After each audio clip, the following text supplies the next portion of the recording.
That one's fully charged, the one that's in there at the moment. Okay, 3 o'clock. Okay, let's let people in, which is Linda and Sophie. Are we letting them in? Yeah, I let them in. Linda? There comes Lucy. Oh, this is Johnny. Despite COVID. Ellen, come and have a seat on the table of chat. On the table of what? Hi, everyone. Hey. Hello, hello, hello. Give us a sound check, people. Hello. 1, 2, 3. Yes, we can hear you well. Testing. Got Isaac coming in. Great, great, great. Is Ellen in the shots? No. I'm just gonna. That's it. Yeah, maybe split the difference. Mate, yeah.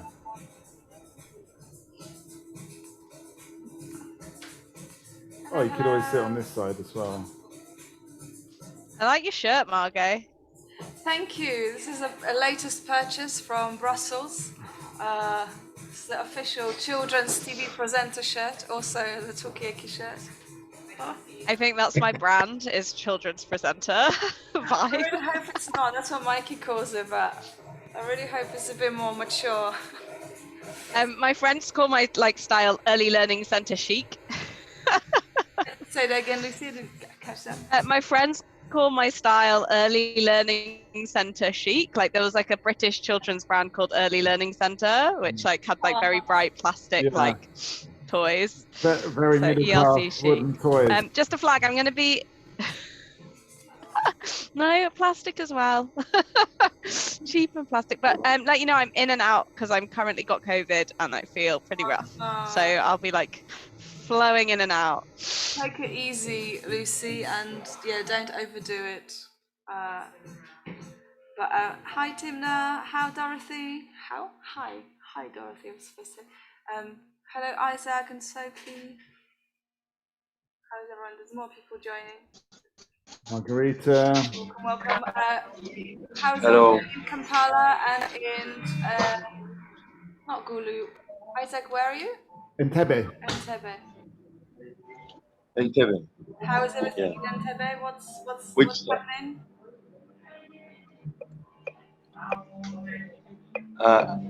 I'm in a very loud place. I can't really hear very well, but Entebbe is fine.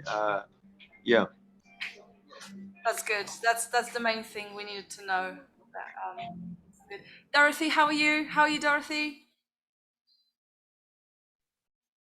I'm okay. Yeah. Hey, there she is. Hello. Sorry. Good to see you. Good to see you too. What have you been up to today? I've been busy, in town, looking for different clothes and other things. Preparing for my wedding. Oh my days! We didn't have time to pick for a wedding apart from this one. That's the best we've got. Yeah. Congratulations. Thank you. When is the wedding, Dorothy? It's on 16th July this year. Oh wow. Yeah. Have you got much more to prepare, or are you pretty much all set? I'm pretty much a little bit. Oh my God. Okay. Well, big news. Big news. We heard, I think, in earlier sessions that a wedding is a very big party in Uganda. When there's a wedding, there's Yes. quite a big event. Are there any kind of main things that always happen at the weddings? They're because in Poland we play stupid games, which I won't bore you with, but I wonder if there are any kind of games or any kind of things that you specifically say Ugandan weddings. Yeah, there are a lot of games. I think you only choose what you want to do with your husband. Yeah, you just choose what you want because there are many, and I think you choose. Yeah, I mean, I wanted to choose that toilet paper roll, but I don't know. I'm still looking out. What's the toilet paper roll game? If there's tradition to stealing a bride, Stealing the bride. What is kidnapping, that? that's like in Eastern European culture. Yeah. Like you have the bridesmaid and bridegroom who are actually protectors from the kind of kidnapping of the bride. Yeah, that's and we do this kind of line. Like guests would kind of put a rope in front of the car of the pair, and then they have to kind of pay you in alcohol or whatever. That's in Latvia. Latvia. And yeah, and I have had friends that actually have kidnapped their the bride and taken away to cafe to sit somewhere, and then the groom is kind of, where is my wife? And I've experienced that in Hungary, but not in any of the Polish weddings that I've been to. Anyway, weddings, it's all good stuff. We welcome Kate. Kate's just joined us. Hello. We just sort of like welcoming everybody. I don't think I've said welcome to Linda or to Totem or to Margarita. Yeah, shall we just see how people are? Kate, Yeah. we haven't seen you. How are you?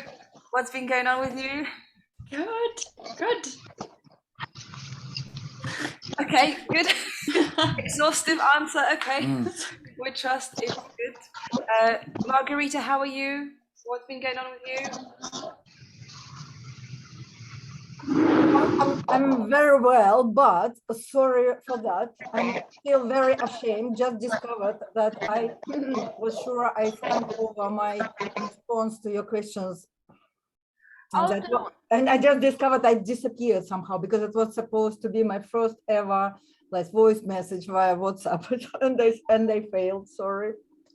No, don't worry. It's all good. It's all good. It's good to have you at the sesh. Thank you for the sound effect. And Totem, are you okay? What's going on with you? I've muted you because we've got a little bit of background noise. But how's everything in Gulu?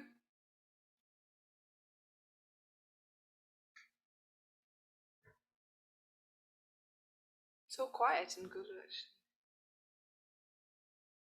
Totem? No, no. I don't know what the toilet roll game is. Where does that come from, Lucy? Who was talking about the... Hey, Linda. Oh, Linda's in outer space. Yeah. Hello, everybody. Hi, guys. Hello. So where are you, Linda? What are you kind of just floating like a satellite? What's happening? Yes. I'm just trying out the background filter. It's a good one. How are you? I'm fine, thanks. Good to be in this space. Yeah, and looking forward. Good. Thanks for joining. And we've got Irene as well. Hello, Irene. Hi, I'm still in the office, but I'll be. Are you? I'm still at the. Yeah, we can hear you, but it's a little bit muffled, so I'm not sure. Maybe it's just me. Maybe it's just my hearing. I couldn't hear what you said. I'm going to get my earphones, and then you'll be able to hear me clearly. Then I hope. Oh, fantastic. Yeah, sorry. Hi, guys. Hello. Hello, everyone. So, I mean, let's just get on with the session. Hopefully some more people are going to drop in as we go along, but I think we need to get on, and there's a lot up in the air at the moment. We did some quite interesting feedback sessions last Sunday. Yep. Well, we found out a lot. I mean, we should say this is a learning process for us as well, and we're learning from this too, and it's been very interesting. I can see that Totem is online now, so maybe let's just do another sound check to Gulu. How is Gulu? If that's where you are, Totem. Hello, Totem. Hey, hello. Yeah, Gula is okay. Oh, that's good to know. That's Okay. really reassuring to hear.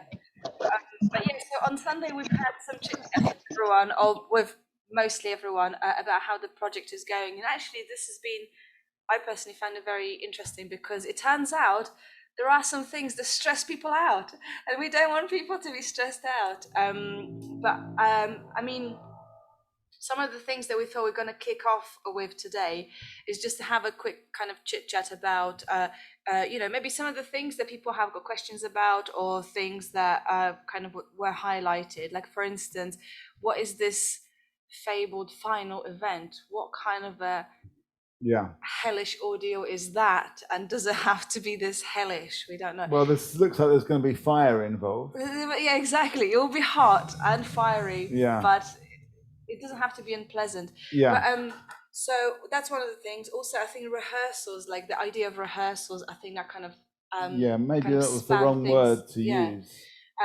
But also, some of the feedback that we got was about the size of the groups. For instance, smaller groups tend to work a little bit better, and that made us think about, almost like the purpose of Talkaoke Skills Lab and this idea of the final event. And we wanted to kind of chat to you about,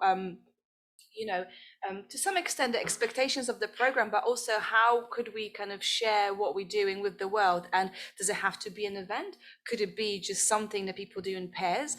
Could it be just the experience that we all kind of take away from the project? Because the final event, it was just, we know we're going to be at Rich Mix, we're going to be doing something. It's the party, but the shape of it is really something that we can decide on. So I wondered whether people had any ideas or anything to say about this kind of, what could we share? Do you feel like you want to share something as a result of the Skills Lab?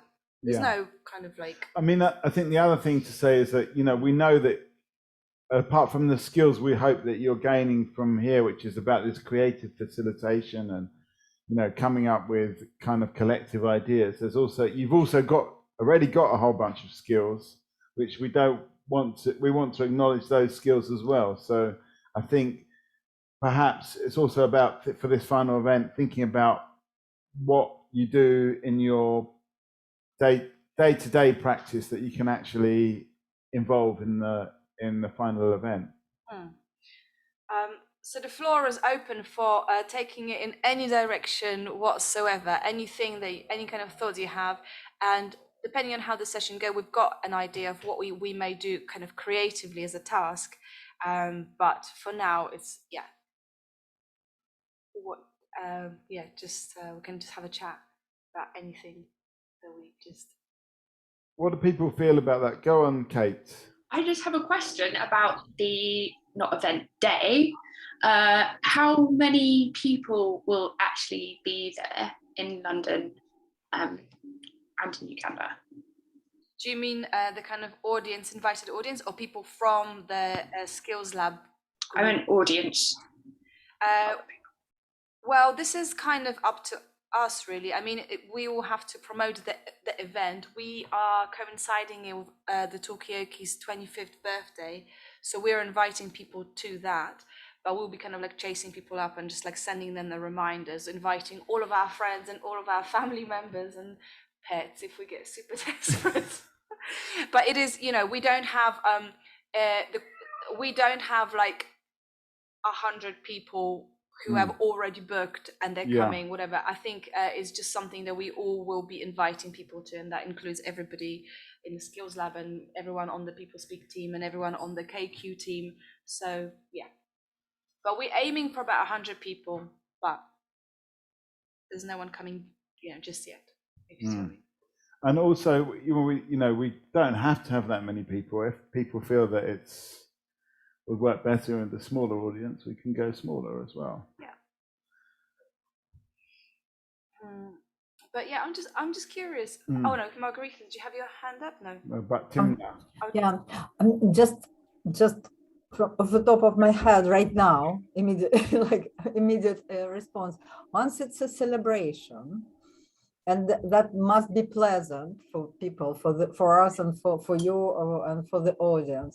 And once we have the fire somehow, some sort of the fire, should it be organized like a sort of celebration around the fire, and probably mixed disco? People could dance, have some music. We have musicians here, plenty of, and that could be somehow combined with a sort of a game, but like embedded one into the other. Yes, we can do that. Not to make people see it and expecting something to happen. I mean, one of the things I think that we think about a lot when we do our work is the audience and how the audience interacts, and we definitely don't really like the audience sitting in neat square rows facing a stage. So for me, I find it's up to you. I will say that now. It's up to you, how to do this. From my perspective, I would be very excited if we went for some kind of campfire type configuration. I like the idea of maybe people kind of contributing something to the evening. You mentioned musicians. Yeah, I think we, you know, in the kind of latter part of the evening, we will have some kind of DJ sets, because it's a party as well. But I wonder whether, you know, whether people be, you know, I mean, us here, whether we'll be comfortable sharing something or putting something on or together, or however. I mean, playing some music. Yeah, playing some music. But if you're not a musician, maybe you can do something else. Yeah. I mean, there's a few musicians among us here, Lucy. But I think, Timna, you also had your hand up as well, didn't you? Or is that gone now? No, it's not gone. So I like the idea. I think it was Margot who just mentioned it, with a kind of collaboration things, which for me personally goes now a bit away from, let's say, what we on the things we've worked until now. And I just thought about the word, just we have this skills, Talkaoke Skills Lab, like a lab, and this like just yeah, made me think of like this experimentation thing again. And so I thought, like, so just your idea actually for me represents again like the idea of the lab, which if we like have little snippets from something, or like more performances or whatever, yeah, which represents this lab. I just wanted to say that. I think so. I kind of like this idea. Okay. Yeah. Do you see us wearing white coats? White coat, yeah, and glasses, and we all have to talk really posh and in RP. Yeah. Okay. Is that your view of a scientist? That's interesting. When we do our science events, we'll pass that on. Yeah. Lucy, you got your hand up. I just wanted to first of all clarify what the question was, because I've been a bit in and out, and then I had something to say. So the question was, it's an open question to discuss people's ideas for what the final event is. Is it an event? Is it like what could this be? Is it something that we, you know, are we developing the ideas that kind of emerged so far in the shape of these Frankenstein and the family fortunes, or are we saying actually we fancy doing something else, or actually we want to play music, and you know, what is it that people would like to do? It could be, you know, it could be a merger of all of those things. It doesn't have to be either or. It's, I mean, I'm very much in favor of growing the ideas. And so that's the starting point. Yeah. Is the family fortunes and Frankenstein. Yeah. Or Frankenstein. A Frankenstein, yeah, exactly. Yeah. I don't know what's more RP. It's all up to you. Yeah. Yeah, and we've got Dorothy with your hand up. So Lucy, if you want to think about it and then come back, and then Dorothy, do you want to jump in? Yes, I thought of live music, singing. I don't know, we could present some topics that we can sing about, because I can sing and I can do the live music. Yeah. So I was thinking about that, if it's going to follow up with a fire. So I don't know. So I mean, So that's interesting, and also what you just made me think of, Dorothy. Obviously, you are in Uganda. We're going to be doing an event here, and similarly the other way around. There'll be musicians here doing, and maybe there's a way to link to events via, I don't know, Zoom or something, or stream. But I wonder whether there could be like a collaborative track that we can make. I don't know. Could we make a track across the lands? Okay. I mean, maybe we should ask our resident musician here. What do you think of this? Have you got any thoughts on this and collaboration, or maybe we can kind of create some sort of pool of music, or sort of, and then it can go an interactive way, sort of on the rich mix side. Yeah, it would be kind of, now we go into the audience, and then they kind of ask questions. What's it gonna be? And then they're like, it's number 5.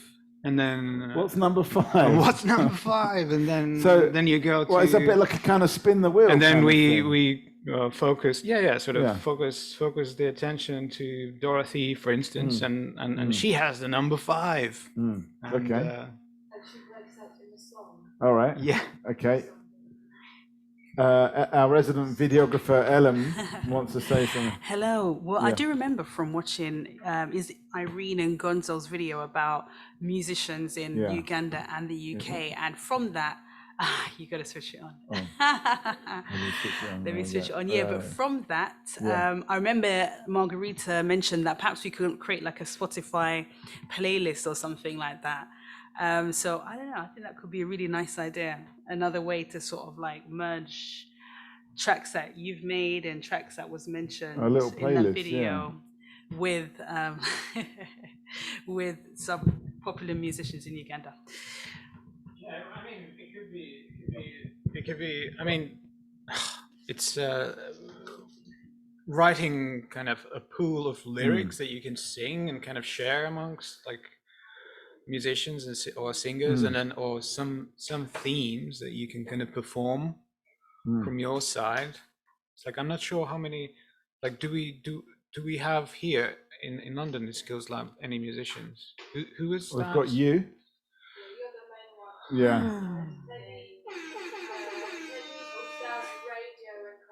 Yeah. Yeah, we'll get this. I think Teddy does sound, but not necessarily music. Who else? I mean, I guess, what about, I mean, we've got like theatre expertise and performance expertise. It's interesting because like you're saying that perhaps, okay, we're talking about music, but obviously it doesn't have to be just music. Oh, Lucy, I can see your hand. But you're kind of suggesting, Gonzo, maybe there's something to almost like create something interactively between two countries, between two audiences, almost other people were talking about podcasts before. I wonder whether we're just creating like some kind of like experience odyssey. I don't know.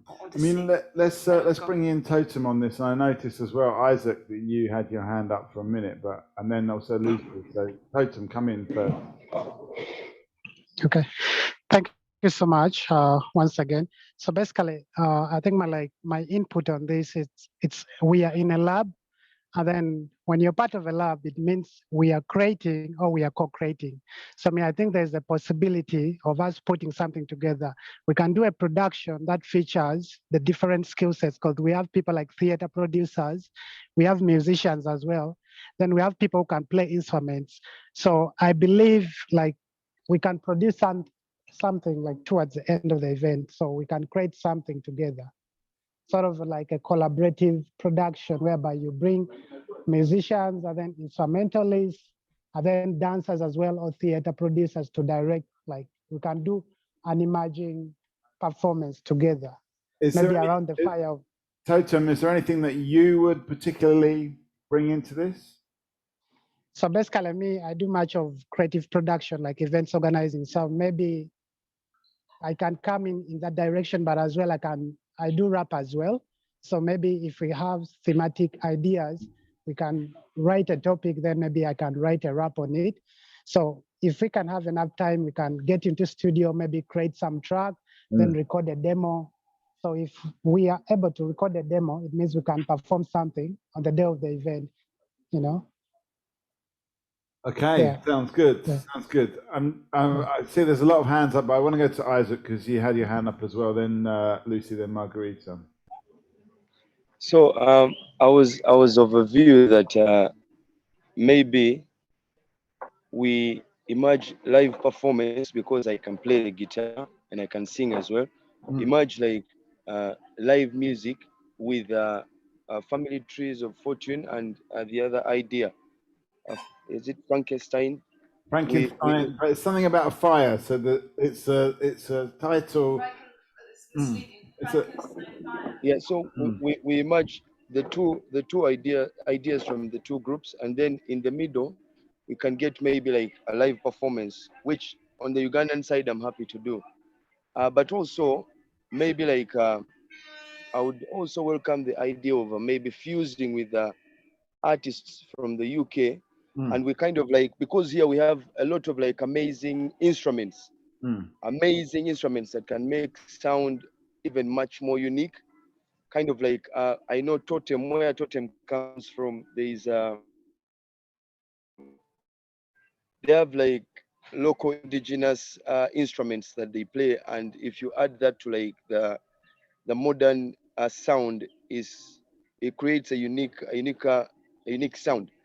Maybe we can also like make something a soundtrack for Talkaoke that Talkaoke could use. That sounds yeah. Sounds good. Like good ideas. Lucy, you've had a hand up for a while. Hopefully, you still Hi. Yeah, I'm just kind of reflecting on what I don't know if I've got lost in the ideas, but the kind of interactivity of it beyond like a collaborative performance between all of us, kind of what's in it for the participant that comes. Because I think I put in the chat, and I don't know, Timna, if that's what you were saying or not, is that sorry if I sniff a lot, the fire was we really like the fire because of the tone that it creates for conversation, and then the activities to build the fire are like building relationships with each other to be ready to share and have quite a meaningful conversation when you have the fire. I really like the music. I'm just wondering, as you were all talking, that was my first point, was kind of what's the interactivity element for the participant, but maybe if we, I really love this idea of different instruments. Sorry, I'm just going to very quickly blow my nose, sorry. Love the idea of different instruments. Maybe, the build up to the rehearsals, whether it's worth, I don't know, if we have certain mini things where we like have conversations and develop musical outputs to then build different things that then at the end something, do you know what I mean? So we're not just performing something there, we've already developed like whether we have I mean, I think you've got a series. What you just to sort of re-articulate what you're saying, there's a series of little assets of conversations and musical pieces that become starting points, so that people are not just cold when they. Well, they could be starting points, or whether it's like a conversation and then someone has, and then they do like a musical or their creative response from that conversation. So there's a kind of, I was just looking at the timetable, quite a slew of very tightly set dates. So on those dates we have like mini smaller things where you do a creative response to the conversations that you have, and maybe that is performed at the fire as a starting place to continue those conversations. I don't know, came to me. No, it's all good stuff. I think it's really good. I think it all adds fuel to the fire, as we might say.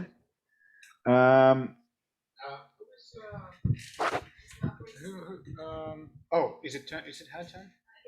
Yeah. No, I'm not gonna jump in. Hold that thought, Gonzo. Margarita. So regarding the technical question, and so are we going to be connected via Zoom with Kampala?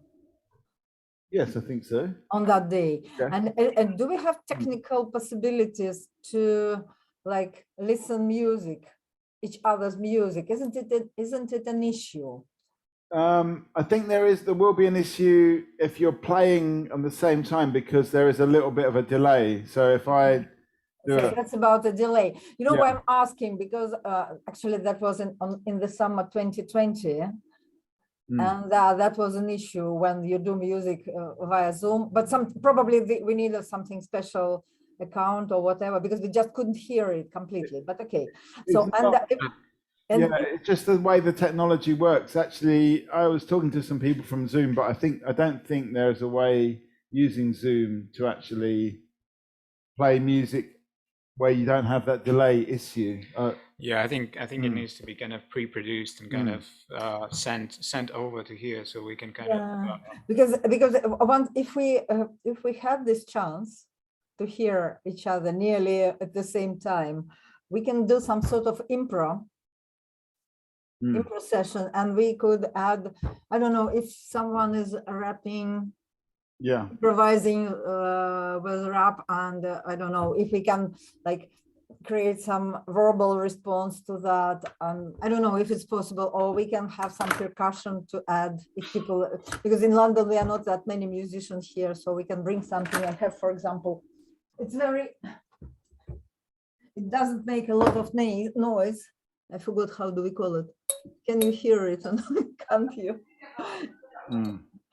So yeah, something like and also another idea is if we are learning songs, probably short songs in a language we don't know. Not to completely cut across people, but just it's not a separate point, just on that, from any experience I've had trying to do collaborative music live stuff, the delay is just too much and it makes it quite difficult. I don't know what anybody else's experiences are, but I haven't had success in that. There are other platforms you can use that people have developed to overcome this, but whether we can use them at the same time and just mute the Zoom and actually have, there are some other platforms that people use for collective choirs and stuff like that. We can look into it. It's a choir, wow.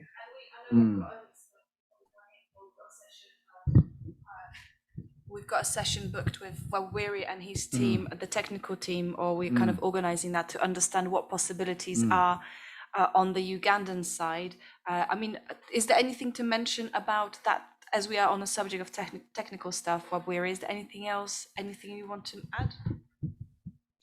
Yeah, so I think, I mean, the ideas that are coming out from the team are really brilliant. And I think at the end of the day, we'll have something that we'll agree on. It's just that the technicality of making it possible is what I'm thinking about, you know, especially given the fact that we are miles away from each other. So we're using the digital platform to communicate. And we've seen challenges happening over time where, you know, there's a lag, there's a delay and all that. But if we agree on an idea as a team, we just find a technical team to sink into that idea and see if they can be able to actually bring it to life. I'm meeting the team, and on Monday, hopefully, we'll be meeting together with the team in London so that we can have a conclusive idea of what that would look like. So the opinions that come from this meeting would really inform how that will play around when we have the technical team. Yes, Margot? Yeah, because like I kind of wonder whether if we were to kind of like describe what is this final thing, or what people would like to kind of share from the skills lab with the people. Is it, I mean, this is just frame some ideas. Is it almost showing in action some of the facilitation skills that people have acquired? Does that ever happen? Is it okay, we talked about, for instance, pollution. So I'm going to write a song about pollution. So is it kind of, you know, is it responding to some of the kind of themes? Is it actually, we really value the collaboration opportunity in this program. So I'm going to team up with an artist in Uganda, and we're just going to create something together, and we're just going to showcase it. Or is it maybe, okay, we've got all these different ideas, we've got the kind of experience and the pain of trying to cajole a group of people to do something together. Okay, let's spread it out to involve the audience. How can, you know, do we explain a game to them? for instance, because I think these are all the things, and I quite like this idea of almost like I don't know, like the way I think about it is like some kind of like a TV program or radio program which has got different slots, and one is, you know, and also we have generated quite a lot of material in the way of interviews. I mean, do we want to re-interview some people? Are there any themes that we want to kind of go back to? What do we want to do visually? So that's kind of what I'm thinking. Well, we've got a hand up, but yeah. Is it a showcase? Is it a party? No. Is it a launch of a song? What is it? I like your idea of a showcase. I think if it's a showcase, then it will be much more interactive, where, as we've been doing, we team up participants to actually come up with ideas. And then that day is just a showcase and a celebration of what has been created, you know. So I think if we do that, it will be much more easier, because then the production teams that we work with, or the technical people, simply just create the content and enable it for the showcase. So I'm not sure whether if we do it on the real day, in real time, it will be possible.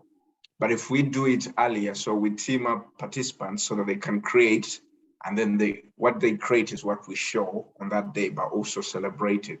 I also like the idea, I think it just went out of my mind, but you actually mentioned it. This project has been happening for several days. Together with my team, we're already working on a short clip that will sort of like give an idea of how everything happened. So it will also be a great day to recap what has been happening ever since we started this project, you know. So all these ideas and ramping them up to the final day, I think a showcase will be much more great, so that we work with the productions teams now to create the content that we'll be showcasing on that day. That day could be like, okay, celebration, but after all of us having to see all this content that we've been creating together. That's what I was thinking. Yeah, and then all the kind of created content can be kind of interactive in a sense that the audience can kind of pick or choose, or it can be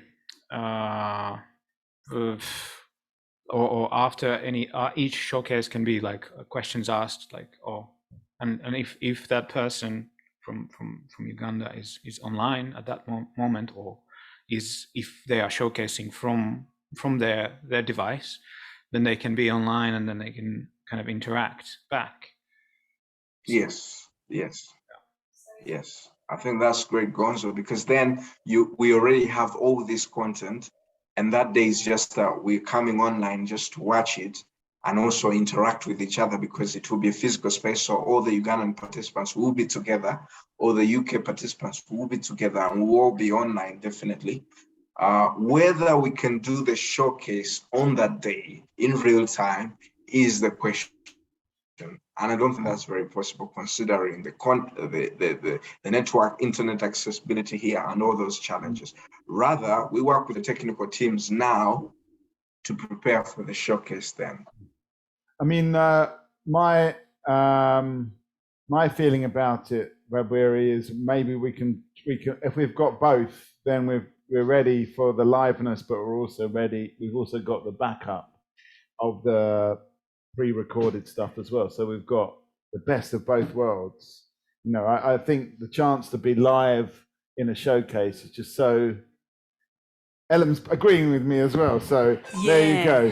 And I think as well for the audience, I know we haven't yet decided how people will be invited, but I think it will be good for people to kind of see what we've been doing, like working, you know? So yeah, definitely that liveness, thumbs up. So are you working on some collaboration on actual kind of set design, or kind of, I don't know, like how it's going to look? Is that what you're working on with somebody?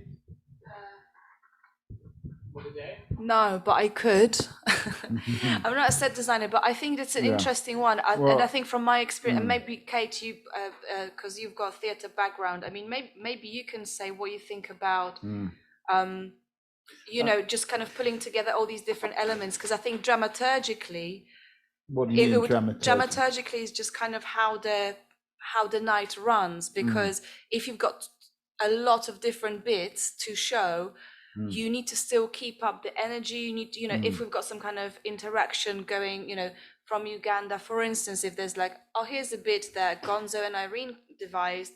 Oh, the bit has finished, and now Gonzo and Irene connect on Zoom in the live event, and they have a conversation. This is what we were thinking. For instance, there has to be some kind of energy. So when the audience comes in and watches that, the energy doesn't like drip. I mean, Kate, you know all about theatre, so do you know what I mean?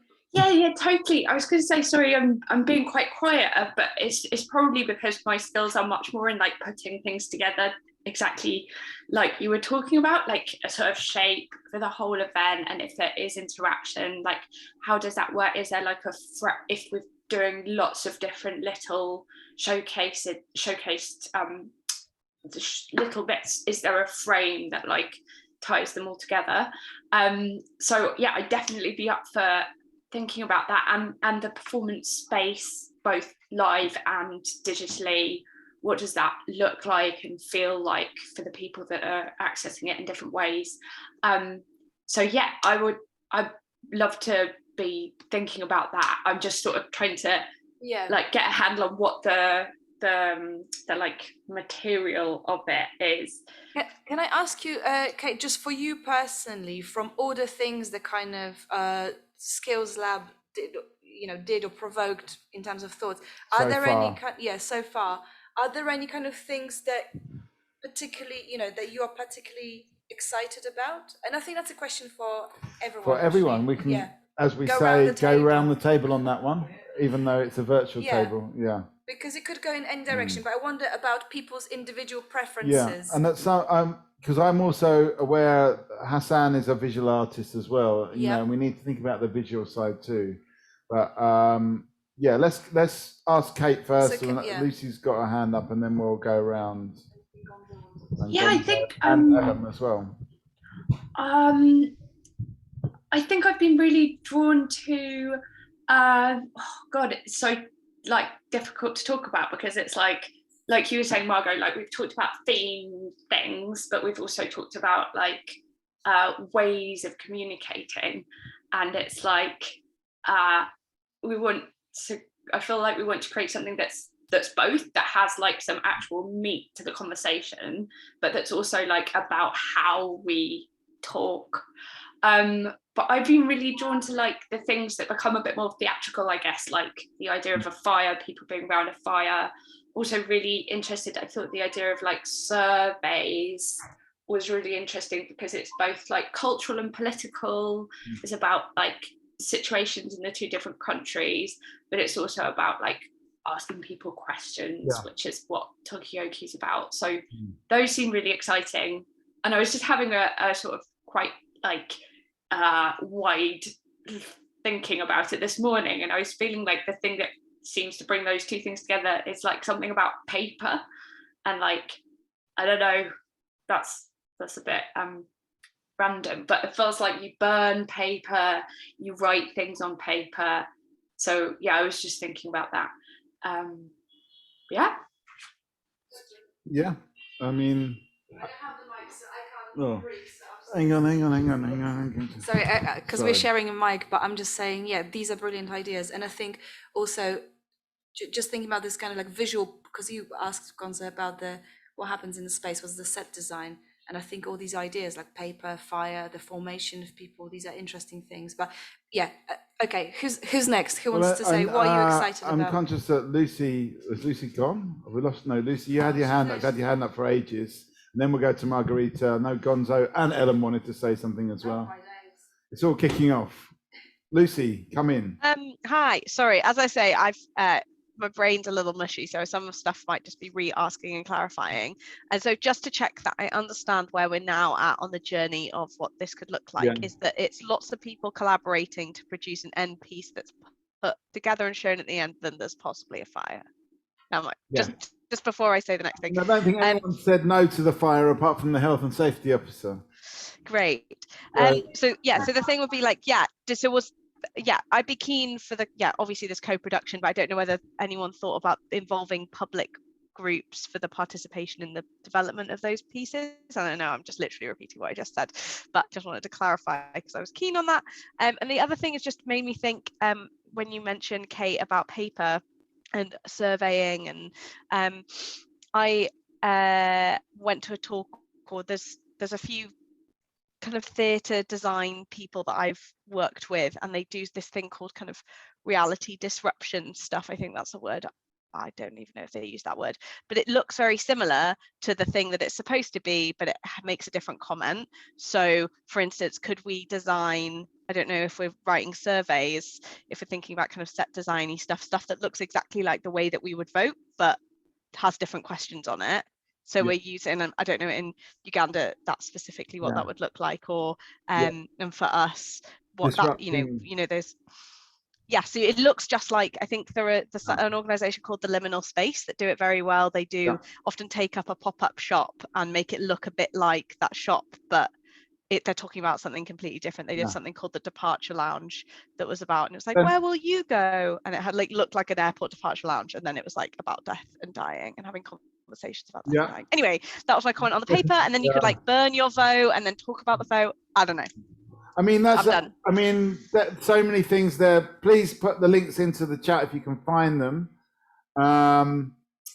because I think there's some really good material you're talking about there, Lucy. I mean, I think even the question, the sample question that we had for the last skill set, what's your favorite pet? And then we found out that just doesn't work in Uganda because people don't have pets in Uganda, and that, to me, is that sideways kind of like, you know, it seems to be one thing, but it's actually another thing. And I think, you know, that maybe the surveys will go into the fire, maybe they'll be burnt. Maybe it's an interactive way of generating the surveys. I don't know. But I like the question, Lucy, about, I think that your opening question was like, so are we kind of involving people? This is how I'm understanding that. Are we involving people in creating what is it that's happening? Is it a bit like the people speak format, shall we say, where we create some kind of game and we just rehearse how to do a game, but on the day we just do it with live people and see what happens? Is there room for that, or is it just, what is it? I don't know. Yeah, or is it like we go away in pairs or trios and kind of do a mimic of conversation, some small game format, and we then have conversations with people in our respective countries or parallel countries, and then have an output that we're then showing? Either or, like, it's Yes. Okay, noted. Well, we're going to come to you in a minute, but first of all, Margarita, and then Ellen, go. I think you're inspired by the paper mentioned. What if we have to get people involved? If we use a wallpaper and somewhere placed on the wall or somehow fixed in a roll, and you can people could reel it off and adding a word, a line to respond to the theme, or to offer a topic to discuss, or a drawing, and somehow that would be reflected in, I don't know, probably in the songs or in our conversation, like that. Okay, yeah, I get it. So it's some kind of wallpaper that you can rip off. I wish I had a ripping sound effect now. I used to have one, actually. I don't know what happened to this. Yeah, and another idea, and the game could be about the new words, the meanings of, we all remember what Rolex is now. We all know that. And probably we have, like in London, we have very Londoners words which are English, but used in a strange way. And people, I guess, in France, English-speaking people living in France, they don't know what it is, for example. And probably this was from Uganda. Shall we, like a guess game? Guess what it is? Yeah. Okay. That's it. Yeah. Yeah. Anyway, well, I mean, it all sounds good, and it's got a kind of dramaturgical feel. Lucy, I'm going to have to park you at the very end because we still I've got Ellen and Wabiri wanted to say something, and at some point we wanted to go around with the what excites you question as well. So Ellen, come in. Yeah, well, I think it's kind of already been said, but what excites me is the interaction between people in Uganda and people in the UK, like when that's happening live. I know, So a bit like what Margot and Lucy was saying about interviewing people or including people who attend in like a real life game. So it's happening right now. They're interacting with people in Uganda, UK, you know, that kind of thing. So yeah, if that makes sense. Yeah. Okay, Wawiri. Yeah, I mean, at the heart of this entire project is community and interaction. And I think that's something that has been very much, that has come very much in the front line of this program. And when we are talking about maybe a showcase, of course, interactivity cannot be underestimated. That's why we have ways of how to play that around on Zoom. You know, for instance, there are breakout sessions where you have people going into different rooms and they are having conversations still, you know. So I think that's also something we could incorporate into the final showcase, where at least we break out and then people sort of like have conversations about their experience within those very rooms. Maybe they could, that could add to the interactivity of the whole entire experience. I mean, we could have a couple of breakout rooms that are just going continually. Make out and break out. Make out, bake out. Make out, bake out, make out, and then break out. Okay, so so there's some really good ideas there. Today we're just motoring with the ideas, but there are some people, and Lucy, I know you've got your hand up, but I'm very conscious, like people like Hassan, who's a visual artist, and also we haven't really spoken to Linda or Irene that much. I put it in the chat. Don't worry about me. I put it. Okay, well, we'll note that down. But let me come to some of the, like Hassan. What's your feeling about all of this? Obviously, you know, you're a visual artist, a photographer, you're a painter, but how do you see yourself interacting in all of this?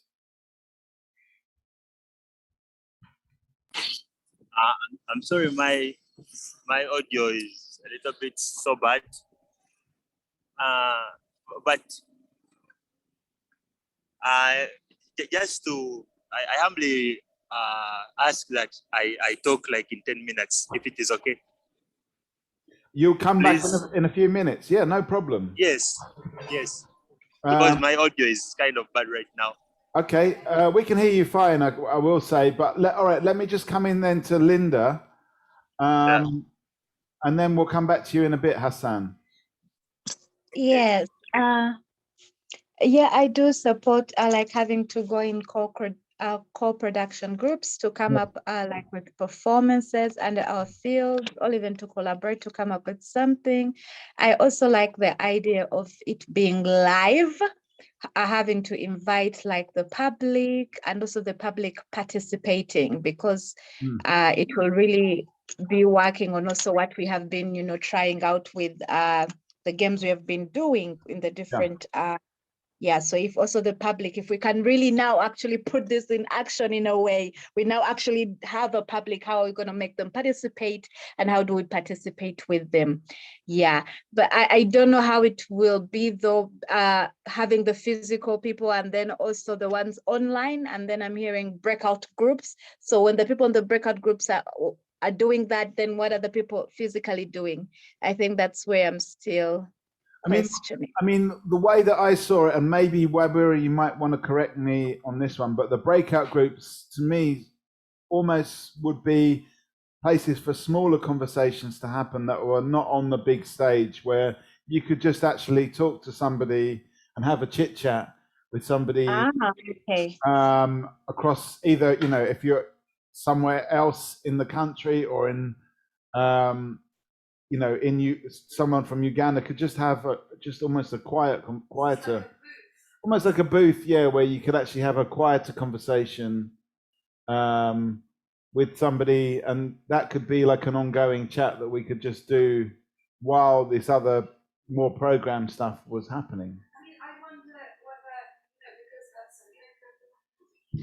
Sorry. Thank you.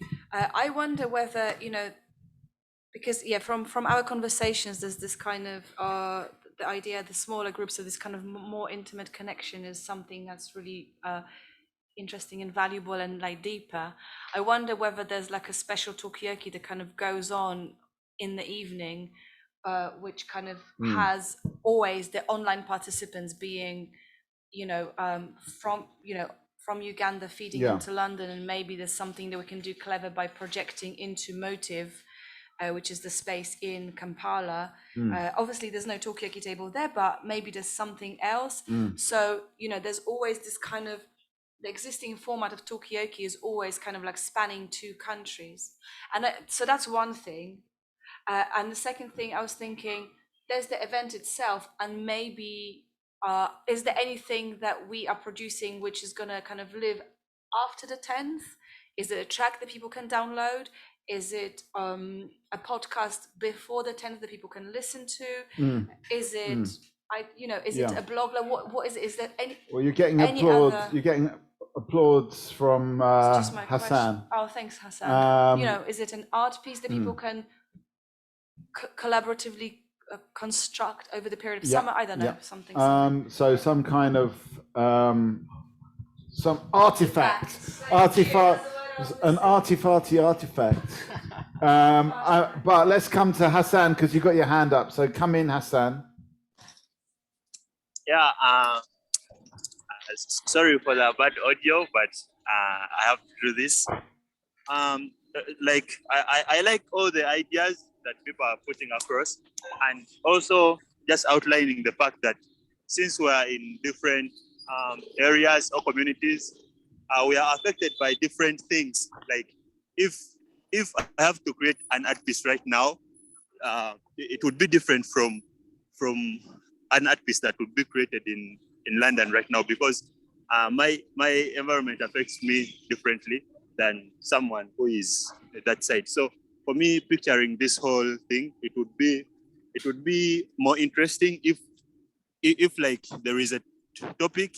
It can be a general topic, it can be a specific one, like like as I sent in the chat before, like the social life, or it can be maybe marriage, or it can be how something political, and different artists so can voice it, like anyone, like a musician write a song about it, maybe a visual artist like me make something visual about the topic. So maybe like everyone is given a specific time, like for example 2 weeks creating something, or 1 week, or 3 days, and then at the end of it we all come together in the Zoom meeting, and then everyone represents, everyone talks about their creation. Even it can be a collaboration, maybe something open. 2 people can come together, like a poet and a composer, and make some piece of art. Yeah, and at the end of the day, like people come together and talk about their creation and what inspired their creation, and maybe I think this can give insights about the different culture. Like for example, if I start talking about something in Uganda, I think people in London would be equally interested as I would be when they're talking about something from England or the UK. What would you talk about, just off the top of your head? What's the first thing that comes into your mind about a theme or a subject that you would want to look at? Yeah, for me, I'm always interested in finding out how different topics are handled in different areas. And like for example, the one that I normally get more interested about more is how art is like, how is the art scene in the UK? You know, because I feel like this it's more developed there, and it's some steps are more in front than us. So I think we can draw so much inspiration from the art scene in the UK than here. So I think that would be like the topic, like to represent maybe what's a day like in an artist's life in UK, you know, like such a topic. Yeah. Okay, but that's possibly something that could come from the UK, but what would come from Uganda would be my question. Like what is a day like in it could be also as an well artist's the same life thing. in Uganda. I think Okay, that yeah. So it can be the same thing, and like the story told from 2 places. Okay, so maybe it could be a day in the life of a Uganda artist called Hassan or her son. Yes. Okay. I'm hearing that, Hassan. Maybe you could. It's something you could do. You could do for us today or tomorrow. Maybe today could be the day, that day, or tomorrow, just so we get an idea. It'd be nice to see something of what that would look like. You know, I think one of the things here is that I think we would one of the things actually we wanted to introduce into the project is let's just get on and do it. Let's make something, you know, even if it's on the phone, maybe make this on your phone for like, maybe, I mean, today is kind of, what time is it? It's 6 o'clock now in Uganda today. So maybe it's too late to do it today, but maybe you could do one for tomorrow. Yeah, Yeah. I noticed that Irene's got a hand up, and I've been really keen to bring Irene in to this. So Irene, what are you going to say? Have we lost Irene? Go on. No, I'm here. Good.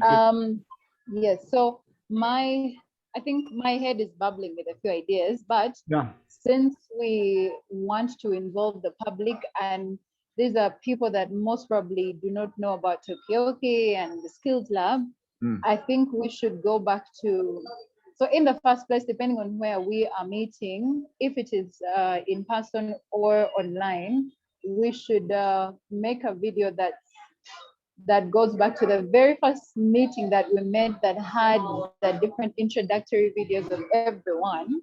Sorry, there's a bit of background noise. There's traffic outside, but oh, okay. So yeah, so it gives the new person that, you know, has come, has been sent a link or has been invited to the event to get together, so they know, okay, so this is what it is about, and these are people that are there, and the UK people and Uganda, they're coming together, they have art. So in that, I think someone mentioned the showcase, and I asked in the chat what the showcase would be about.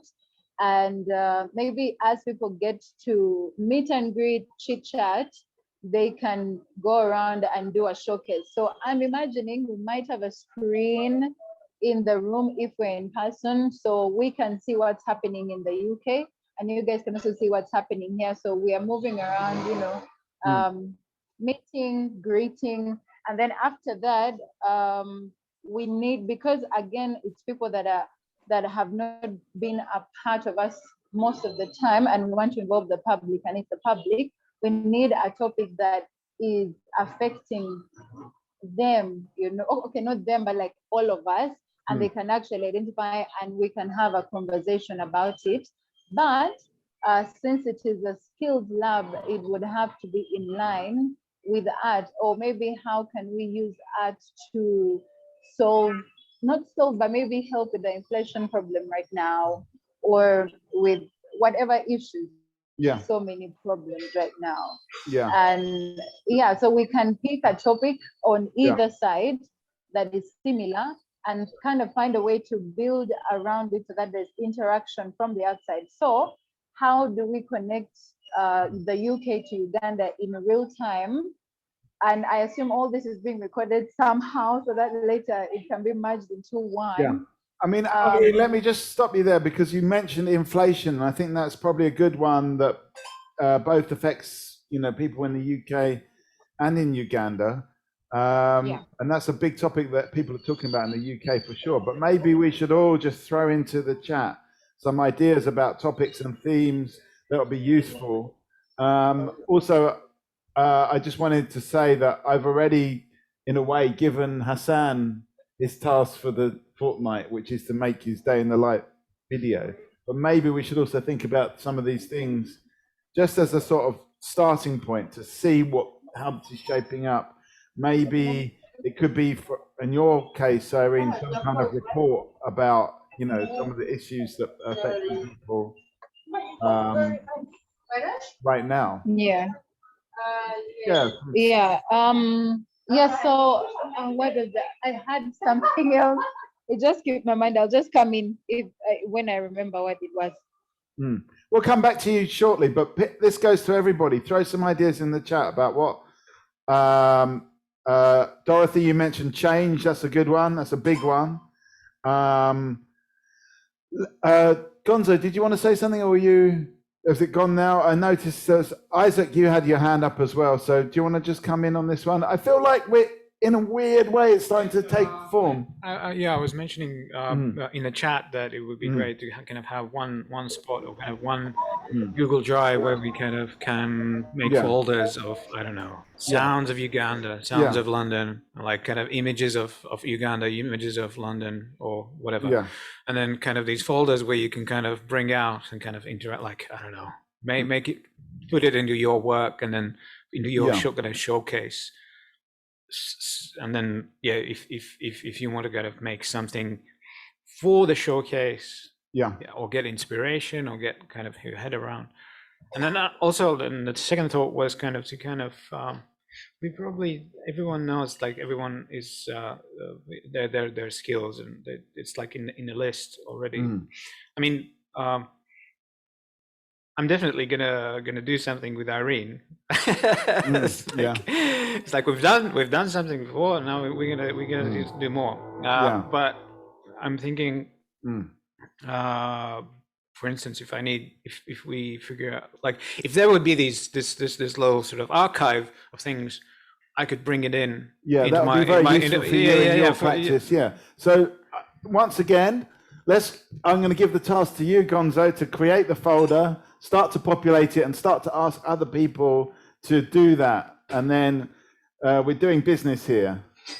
Isaac, sorry to delay coming to you. You come in, if you can come in now, because you wanted to say something.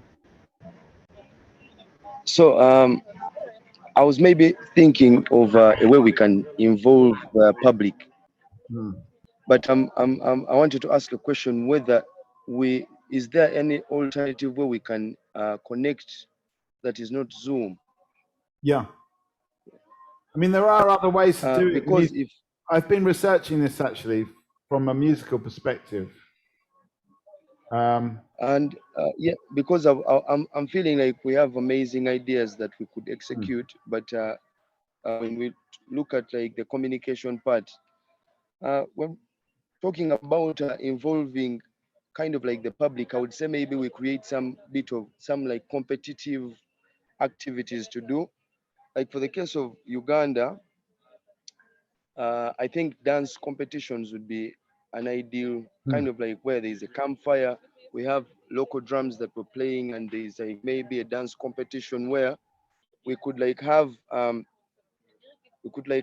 apple or like a tomato that is very cold, and then maybe we get two people to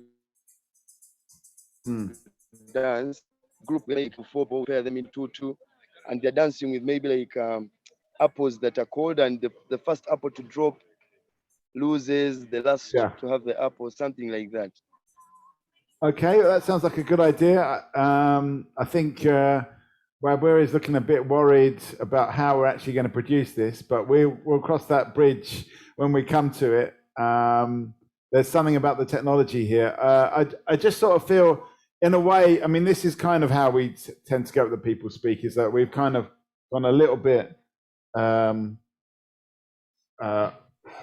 off the track here, but at the same time, we've gone into a more productive zone, I feel. So I'm not really 100% sure where to go from this. I feel like we're gathering ideas and there's hands going up all over the place. So that's kind of okay, I suppose. Timna, come in, and then I'll come to you, Margot. Hey, so great ideas from so many different ideas also. So I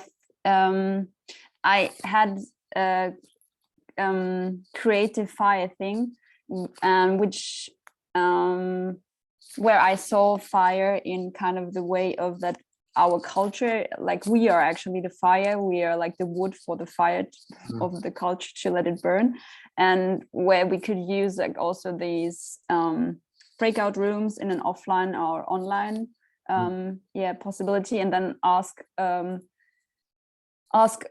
questions related to the question, what do you think about my culture, where we could go back to this idea about what's your favorite pet, or what's your favorite food, or what do people think is what do people think public transport is the most favorite public transport, just to pick up one topic.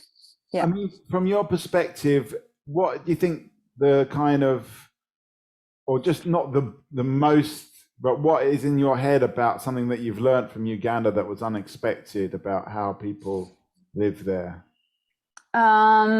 One thing was, which I've learned from Henry, because we had this phone call and Zoom call, and I was walking home, and he was super surprised that it is possible in London to have a video call on the street, because he said it would not be possible in Uganda because someone would try to steal your phone. And he was super flashed, and I was like, wow, this is, for me personally, like, just like, I think I have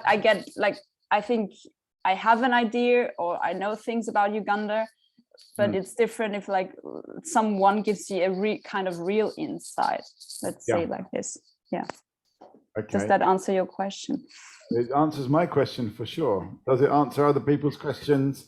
And what's the next question is, I suppose, where we go with this. Go on, Margot. I've got a question, because I mean, you know, as with these kind of things, which is like, oh, my culture's like this, your culture's like this. So like, what do we want to achieve? Like, do we want to create some kind of a fusion of different approaches to creativity, or are we actually creating some kind of device to discuss things like inequality? Why do people steal phones? Like, you know, because for instance, it's interesting to me, Irene, you mentioned about, you know, inflation, and kind of like, you know, what are the deeper subjects? And I mean, Dorothy also put in the thing about change, and exactly. Like, can we actually change the situation?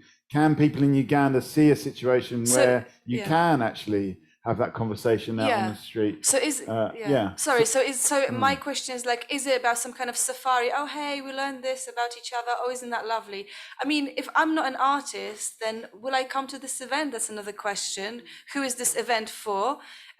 Is it something that's supposed to attract people who are not kind of like the usual audience for this type of things?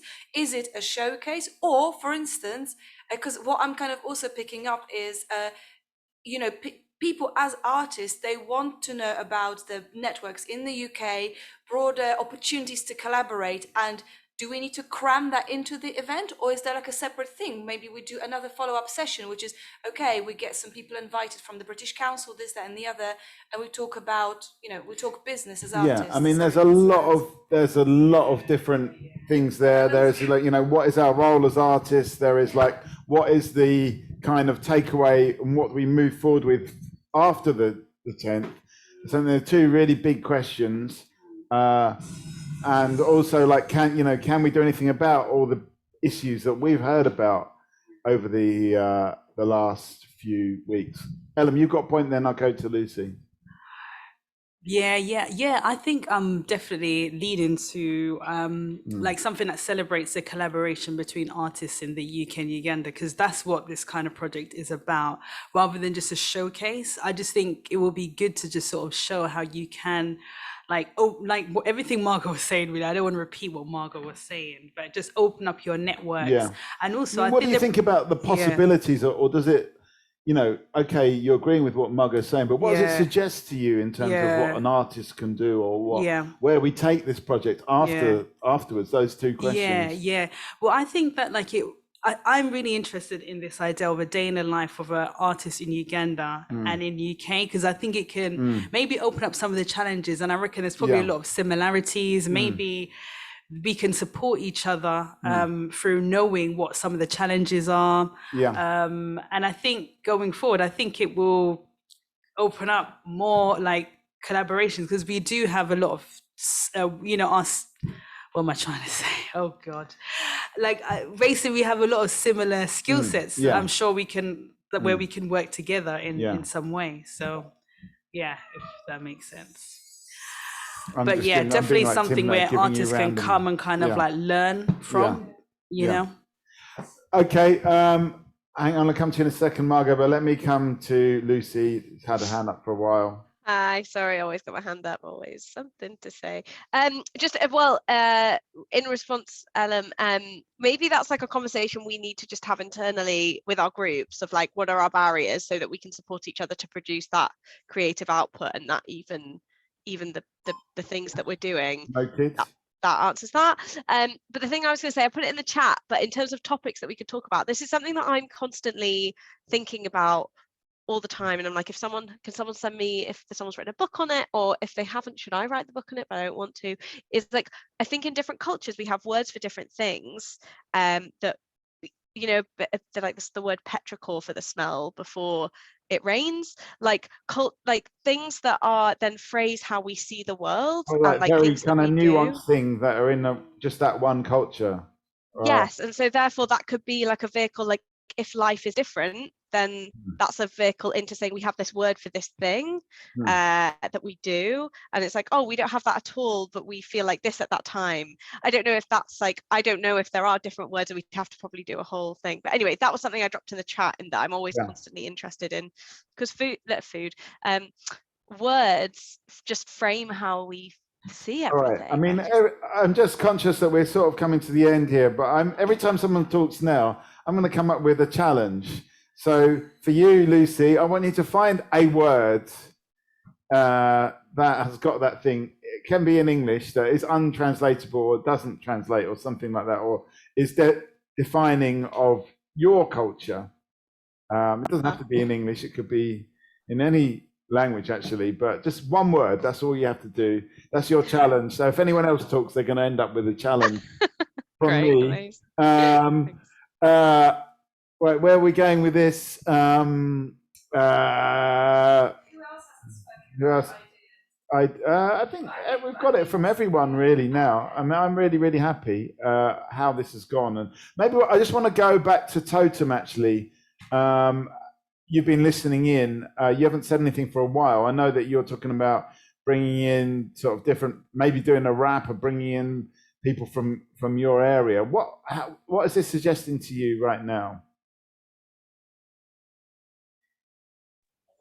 Okay, thank you so much. Like basically, I think like so far the conversation here has been great, and there's a possibility of us doing a lot of stuff, you know, building on a lot of work. Even we can still build a lot of work even after the skills lab, but also we can still build more bodies of work before the final event.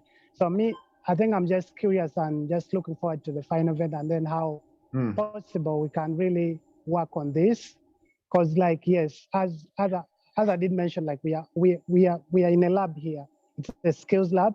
We have different skill sets. So we all have inputs that we can bring here so that we can build something great, maybe for the day that we shall be showcasing, but also the most important thing is us carrying these collaborations or building more bodies of work even after the skills lab. I think for me, that is, my take on that. What about this question of the rap? Do you think you can make a rap for us, a short one? Not now, but for next time. Yeah. I mean, Gonzo. Yeah, I can maybe figure out. Gonzo's collecting sounds and collecting beats, so potentially he could have something for you to work with. Is that not true, Gonzo? Sure. Yeah. I've made a folder basically on Google Drive. You've done it already, so there we go. So, the folder is there, and it can be populated with sounds and with or music or images even. So, or we can we can talk about it in direct. Cool. That was the wrong button. Okay. Oh, go ahead. You can hit the wrong button. Barbara, I see you wanted to say something. But Kate, you've got your hand up, and Margarita as well. But let's go. Kate, where we're Margarita.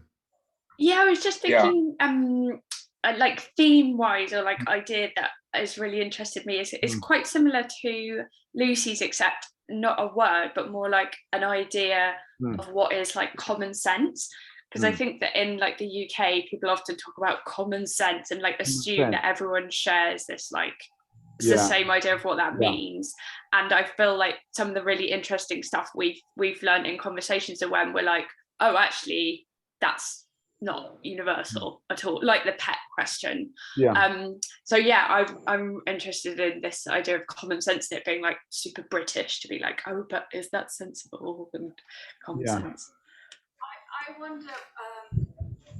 I wonder, because we don't have that much time, but I mean, honestly, today's conversation has been just so alive, and I've really enjoyed it. I wonder whether there's a value in, like, one thing is to maybe revisit some of the kind of like interviewing and just like spreading the conversation out to other people who are not on this call, like we did at the beginning of the program, just to kind of get a bit more kind of meat around the bones about, you know, what people's views are across cultures about common sense, pets, whatever it is.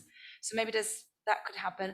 But equally, as we don't have that much time, I wonder whether we could go into like groups of 2 or 3s and just kind of like work out, just get a little narrower on what is it that we ourselves would like to contribute, and then bring it back to the next session and maybe see what dramaturgically could happen through that. Okay, so you want to send people into some breakout groups? I mean, officially we're ending in 10 minutes, but obviously we will have the long tail for another half an hour, but that's not an obligation for anyone to stay on it. But I don't know, what do people think about just having like 10 minutes, just like a solid quick chat in 2s and 3s? Is that going to work? I mean, I think we've had conversations and everyone is babbling with ideas and really going into the breakout sessions.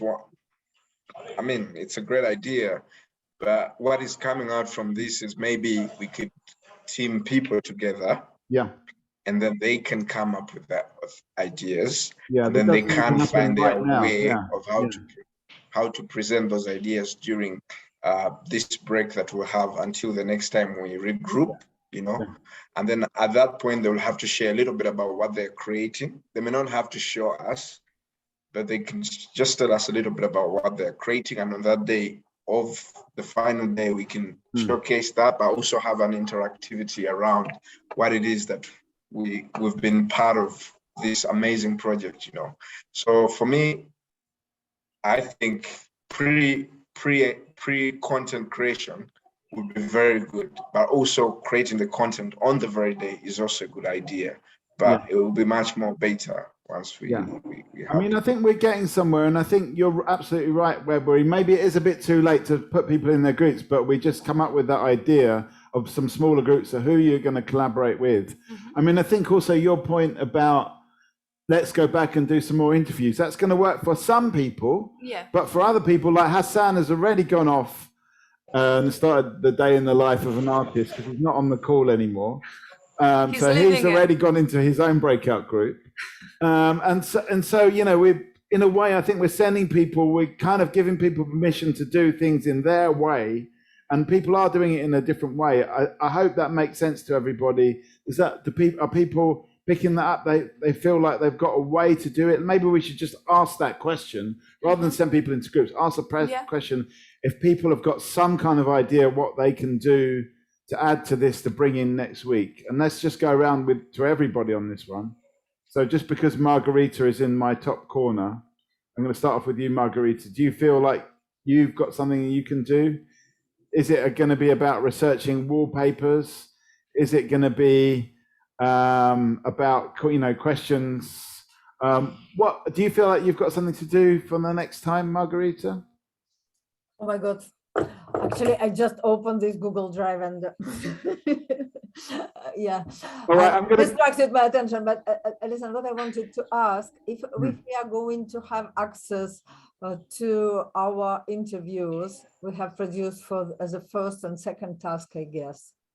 I think they're there somewhere, aren't they? Say that again? The interviews. The interviews. That were done earlier in this project. Yeah, they exist, and also there's in one of the first sessions, I can't remember which one, but we played snippets of it. You played, yeah, and if we can use probably in the final show, let's say the snippets of this, like to trigger the conversations with the audience, probably, or to interview the audience, or ask audience to interview, let's say, Rich Mix audience to ask questions to people in Uganda via Zoom. I don't know. Well, then.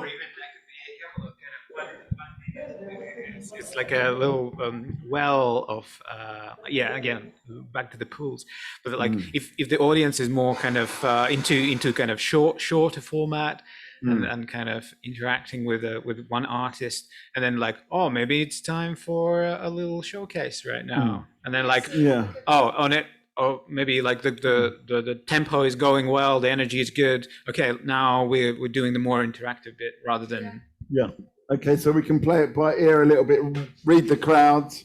I'm not going to give a mic to you, Margot, because I'm going to say, so Margarita, your challenge is going to be to find those snippets from the pre-existing interviews that you think are good questions, provocative questions. I would just say on the technical side, there was a lot of contributions to these snippets that we got, which weren't good enough quality. So I would be always in favor of maybe trying to re-record with quiet background, good equipment, if possible. I mean, the main thing is about background sound. So wherever you record it where it's quiet if you can. And that's gonna, if you want to introduce some of this material in. Okay, so I'm just going to go around. I'm going to go to Isaac. Do you have a sense of what you might do for the next session? I was thinking of working with the instruments, maybe playing the guitar for an audience. I mean, can you sample some of those sounds so that Gonzo can use them in some kind of soundtrack? Can you record them and put them up? Yeah, I will share with Gonzo some of the sounds that I have. Cool. Totem, come in, Totem. Have you got some idea of what you might do?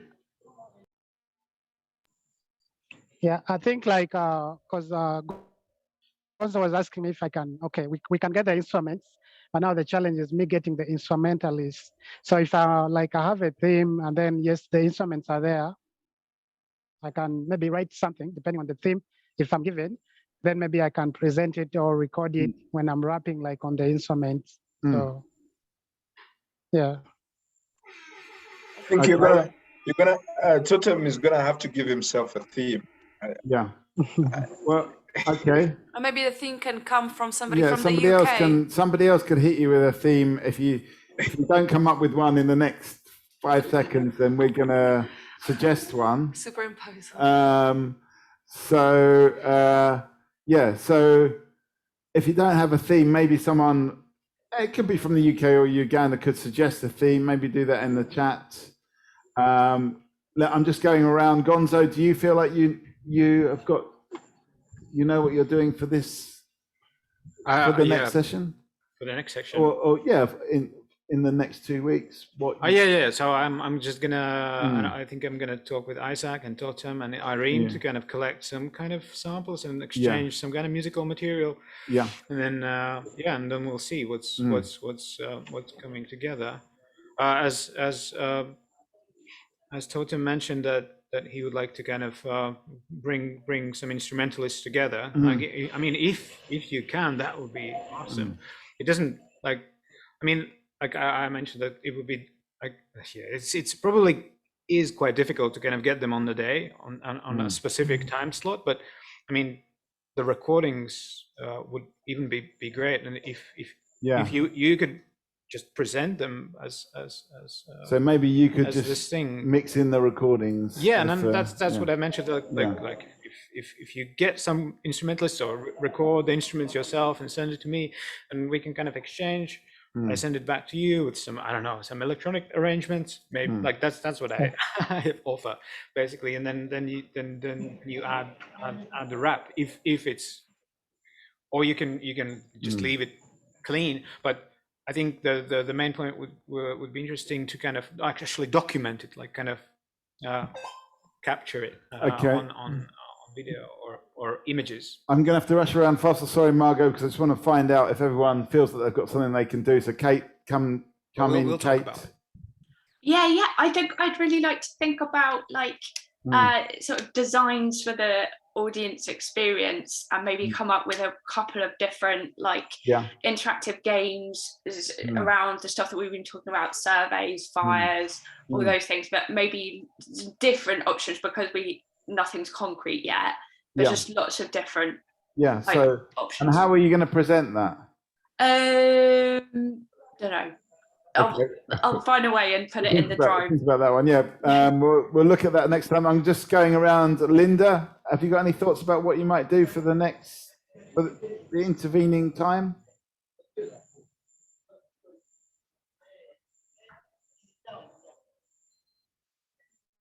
Linda, come in, Linda. I'm going to just move on because we're short of time, so I'm going to go straight to Dorothy. Have you got any thoughts about what you might do?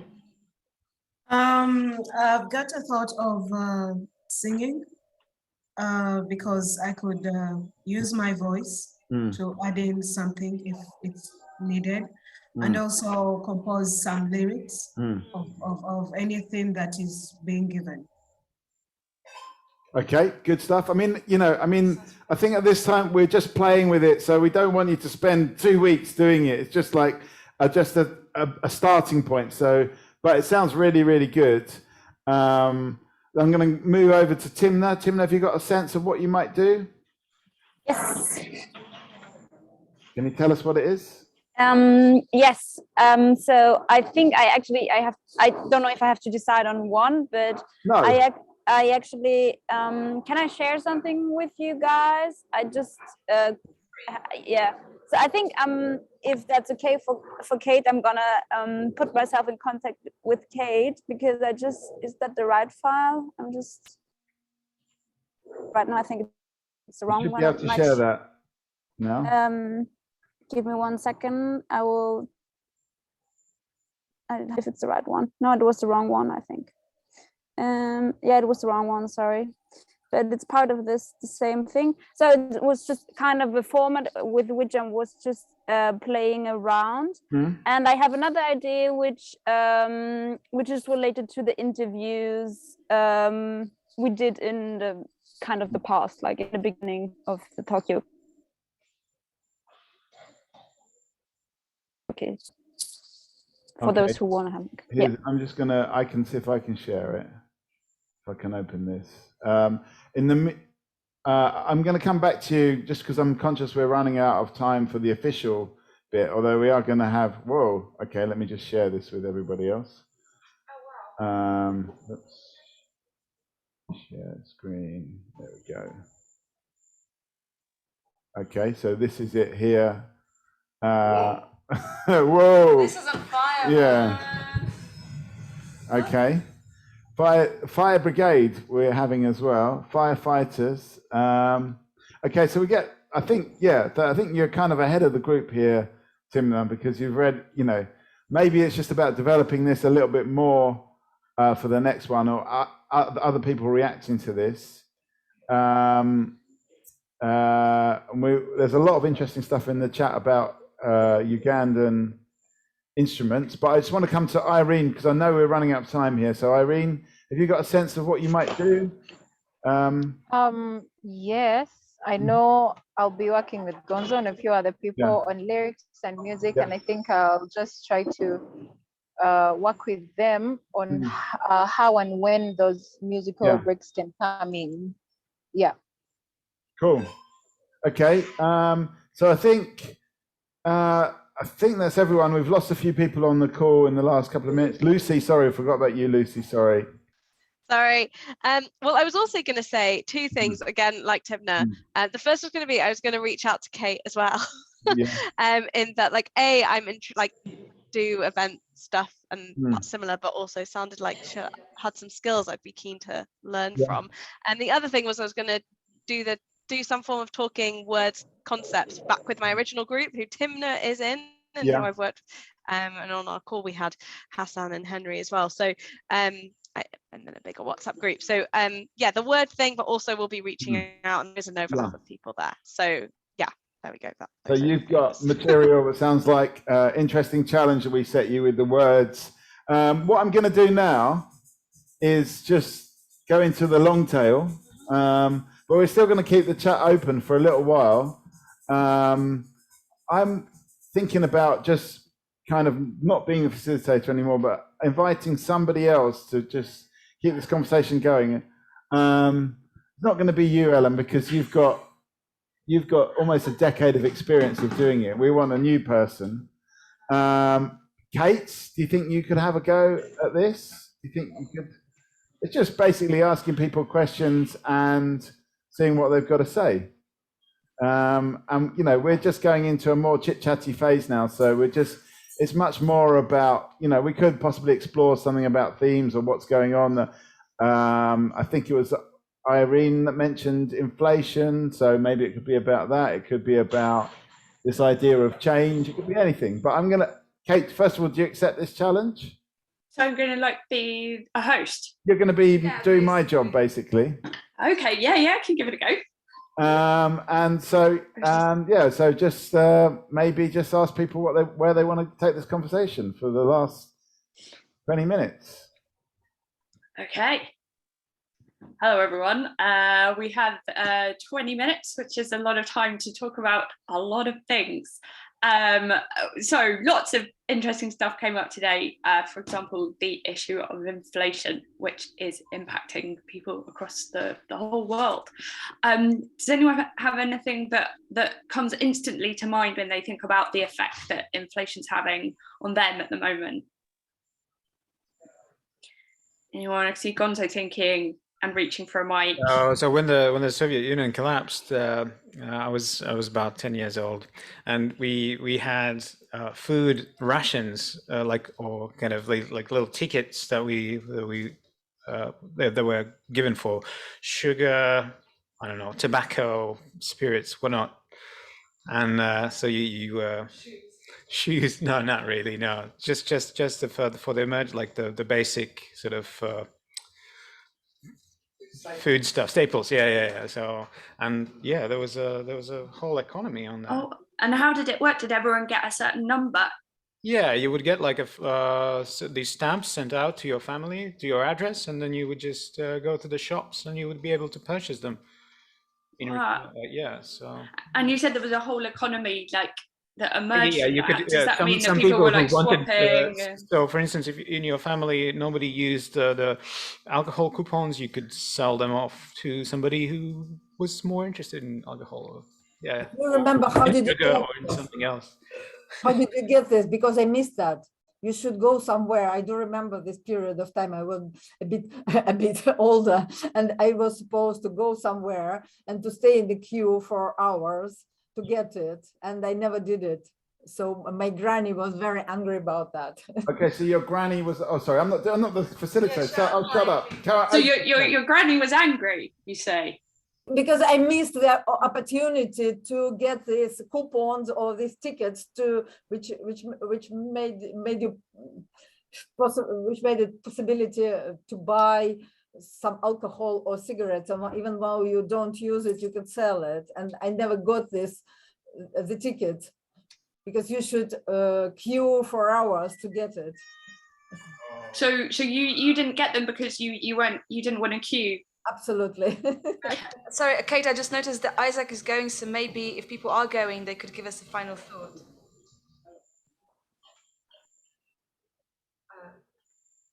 If you, Kate, think.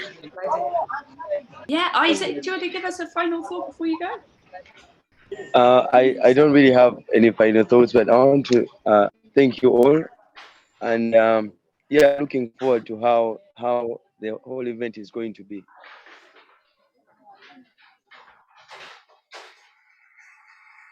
Thanks, Isaac. Great to see you. If you have to go. So we were going back to Margarita's. Oh, Lucy also has to go. Does Lucy have a final thought? Yeah, super excited for the collaborations going forward, and I'm pumped to produce some outcomes and see everyone else's. Thank you, everyone. Cool. Thank you, Lucy. Bye. Lucy, get better soon. Oh, bye. So we were talking about Margarita's angry grandma. Do you want to tell us more about your grandma? And she was, it is a late grandma at the moment, of course, and she was a very practical woman, and she had to survive when Soviets came, and she was from quite a poor family, so she knew how to behave to survive, to to feed her kids and whatever, and he had chosen her job regarding the how close it's to bring food home. So yeah, and so she was absolutely unhappy because of the fact that I never collected these tickets. So, even though you are not the smokers, even though you don't drink vodka, you could sell it, make money, or and actually in Moscow there was like a exchange for these tickets. So once you don't need vodka, you can make exchange for cigarettes on whatever. And what did that exchange Hang look on a like? sec, Was sorry it to like interrupt, Kate, because we've got a few more people. Keep an eye on the chat as well there, Kate, because there's a few more people that have to leave, so maybe get their final thoughts. Oh, and Dorothy, do you have a final thought before you have to go? My only final thought is just looking forward for the creation, the show that we are going to be doing. So I just want to see how it's going to be and how it's going to be interesting. So I'm just looking forward of making new music, singing, then doing some lyrics, and also adding in more of passion and creativity. Oh, thanks so much. I'm also so excited about the music as a non-musician. I just can't wait to hear all of this. Thank you so much, Dorothy. And Totem, I don't know if Totem also has to go. Any final thoughts, Thank Totem? you. Yeah, thank you so much. So for me, my final thought, I think like I'm still like curious. I mean, if there'll be a possibility of like doing that collaborative performance together. I don't know, the challenge is the timing and everything, but me, I feel the beauty is when we do that collaborative performance together, the participants in the Uganda and then in the UK, it would be great. So I think maybe the technical bit of it, I think like the team has to really dig deep if there's any possibility to do that. Yeah. I mean, I think we need to just have a look into that and see what we can do and see what equipment you've got there as well, whether you're going to be in Gulu or whether you can make it down to Kampala as well. But I think we need to research what is technically out there and what we can do with the equipment that we've got. I just want to throw in I just want to say that I really like the idea, just like visually, the idea of like exchanging something, like one item for another. It makes me think of the exchange that we're having, you know, during this project. And one of the ideas that we had with the People Speak ages ago, it was just, it never took off really because we never pursued it, but it was like a culture voucher where you exchange a voucher for something cultural to happen. So it's just making me think of that. But I like the exchange of items and paper. No, thank you for the. Yeah, that's really cool. And wait, Margarita, you were saying that your grandma, there was a place, was it a place where you went to exchange these, like a special place where people went to swap them? Or it's reminding me of like the playground and when you swapped stickers at school. That was a special place to collect these tickets from the local government. I don't know what it was. I don't remember. And people would exchange somewhere, like a black market. Right. Is it like eBay, I guess, as well? Offline. Pirate Bay, yeah, more like Pirate Bay. Okay, where we get? Oh, sorry, I'm not doing the facilitation. Over to you, Kate. So, Kate, think about also spreading it out to the other people. You know, you could maybe think about grandmothers. It could be that. It could be about things you get on the black market. It could be. Is the black market in Uganda? Yeah.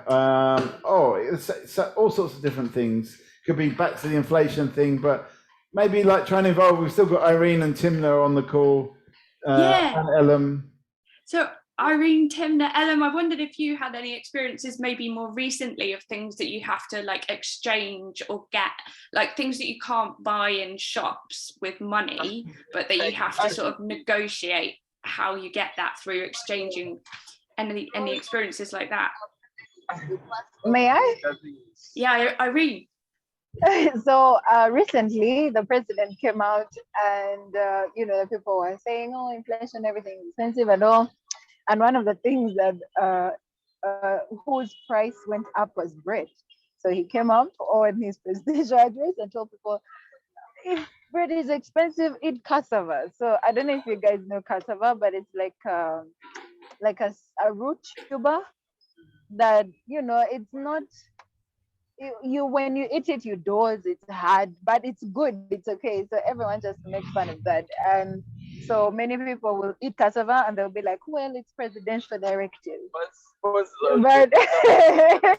but yeah, so it's ridiculous. It's sad, but that's the situation. So they made a meme and they're like, hey, the president said if bread is expensive, eat cassava. If fuel is expensive, use water. If milk is expensive, they came up with all these things, but somehow that's how we Ugandans, most of us, cope with all these bad things that are going on. We just find humor in them and you move on because sometimes there's not much you can do, but yeah. But laugh. Yeah. Yeah, at the absurdity of it. So basically there's never like a moment where they take responsibility because they're always like, oh well, if this essential thing is too important, why don't you eat egg free? Or yeah. Anyone else? Ella, right. Were you getting right? Yeah, I mean, I guess I haven't had to sort of exchange something that I currently have for something else. But what's interesting is I have been approached. People have asked me to exchange my skills for one of their skills, which I kind of like a skills exchange, which I really kind of like actually. Yeah. The first one was someone offering some PT sessions, personal training sessions or fitness sessions for me to take some photos of them. And the second one was someone was offering me some like free Reiki and sound bath sessions. I think Reiki is the sound bath. Yeah, we were meant to. And what did you have to do? Oh, well, so basically they want me to make a video. So obviously, like, it's interesting because I have to really think like, okay, how will this exchange work, But I kind of like that. It's like an exchange for my skills with something kind of holistic, fitness and the Reiki and the sound bath. So who knows, maybe there might be more of that kind of thing. And I'm open for that. And what did you find yourself thinking about when this exchange was offered? Were you thinking like, oh, would I enjoy that? Do I find it interesting? Were you trying to sort of value it against what you were offering, or was it more like, this is great, I just want to try things? Well, yeah, I've always wanted to do this kind of exchange before, but I did think about, okay, like how would, this kind of work financially, like how would this, be like a fair exchange as well, right? Because maybe someone watering your plants for making a video, maybe that if just for example, like if someone wanted to water my plants and for me to make a video for them, there might be a little bit of an imbalance there. So I had to kind of think about, okay, how can I make this a fair exchange so this benefits us both? I mean, that's really interesting. Oh, sorry. No, continue. No, I was just thinking it's a bit similar to what Irene was saying, where the president said like, oh, if you can't eat bread, then just eat this other thing, or you can't have milk, then drink water. It's like really like absurd because it's not balanced in any way. Anyone else ever been offered something for free and they've had to, or in exchange for something, and they had to think about what that meant? Margarita, you going to say something? I'm again about stories exchange. Stories exchange, for example. I like that. I don't know if we can have, for example, Kate and we have a similar topic and we tell each other, like in a breakup group. In a way, from the first. So I would say, let's say you told me what you have on breakfast, and I told you what I did for my breakfast, and then we're back to the whole audience, and I would say, "Hi, I'm Kate. This morning I cooked blah blah blah and made a sandwich with a sausage, and then the phone called and they lost it on the floor, and then they replaced it by some slice of cheese and whatever." I think the valuable thing about the stories is not the story itself, but the ending. So you reel people in, and then it's the ending that becomes valuable through the telling of the story. So if you say, right, I'm not going to tell you what happened. I mean, that's the basic premise of Arabian Nights. There's no ending. So, and it's also how podcasts, they reel you in because they never, with each episode, they never finish their story. So they always want you to listen to the next one. Who here likes it when they're left hanging, when there's a cliffhanger, and who hates it? Margot hates it. Why do you hate it? I don't know, it's just unsettling. I mean, I just hate feeling caught out, that I've been led onto like to the edges of that cliff and there's like no conclusion. I was just like, I wish I hadn't watched that if it was a film. Do you feel like but yeah. I don't normally watch these things, but I've been watching the Better Call Saul on Netflix, and it's so addictive, and I'm so emotionally involved with all the characters that it's really messing up my brain. Is that one of the series where there's kind of no ending, just goes on forever, or do you think that there will be one day when you get like the answer? Well, I don't know. Anyway, I'm not oh sure no, I know, Mikey, you were saying that the great thing about stories is the ending. Is that what you were saying? No, I'm not saying the great thing about it. I'm saying the valuable, the tradable. That's it. The value value about it is people want to have the ending. They're desperate to have the ending. But then you know what? I think there's joy in the journey towards the ending. When the podcasts I listen to, I really enjoy when it takes you on a nice journey. So for me, I see the value, and also I think as well, it's nice to. You know, when you were in school and you'd have story time, you'd sit down there and listen to the story, because it was nice to sit there and listen to the story. I never wanted those stories to end. Sometimes I do not want a story to end, you know? Yeah, I think it depends much on the personality. If you're more compartmentalized, like I am, with a get up like I want the next story, next story, and it's like it doesn't matter if it ends or it's still like, but I want the next story. So we have different ways of consuming stories, different ways people like to get their stories. And I just wanted to go to the chat, and Irene has given some more of a story about what happened with the president. So he offered a cheaper natural option, but it was taken as him mocking Ugandans. And then an opposition leader was arrested because he tried to get people to strike against the government. Irene, is that a usual thing to happen, that someone would be arrested for protesting or organizing a strike? Yes, especially if you're opposition. There's a lot of resistance from the government. So I was just writing in the chat just now that as a democracy, there should be, some allowance for peaceful protest and all, but even when it's peaceful, there will be quick military intervention, not even police. Like military is now normal to our eyes, and there's, soldiers and all. So it's not a nice place to be, but people are kind of used to it, to the police brutality, brutalizing journalists and other people in power. So it's sad. Oh, wow. And you said that the police and the military, so are they different? Are they controlled by different people? Yes. So you see, I too get confused because we'll see about 3 different people. So we'll have military police, and then we'll have red tops, and then we'll have like special forces, and then we'll have normal police, and all those might come out on one, strike, and they won't care who is who. They get orders from their leaders, and they will take whoever they can, and people's property will be destroyed in the process. So people try to avoid such events as much as possible, because the very big last one that happened was, I think, 2020. Towards the end of 2020, before elections last year, and it was ugly, like so many people died. Was that a protest in 2020? Yes, led by a famous opposition leader, Robert Chagulanyi. I don't know if you guys heard about him. No, and what was that protest about? What was it organized about? Yeah, so, well, a bit of history. Our president has been in power for how many years, guys? Several.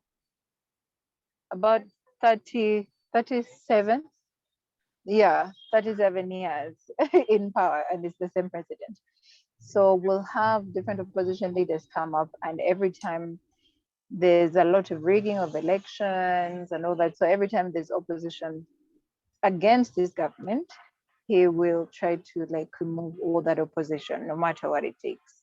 Wow. And I feel like there's kind of hope that has been lost, because many times an opposition leader will come and Ugandans' hopes will be, high and all, but then when the elections come, we kind of know what the outcome is going to be, you Yeah, know, well, I guess because the like votes are in. 37 years, like there must be so many people who don't know it and who've never had another president, like who only... including I. Like, imagine. So yeah, it's really sad. And he's still president, and apparently his son wants to become the next president. So dynasty.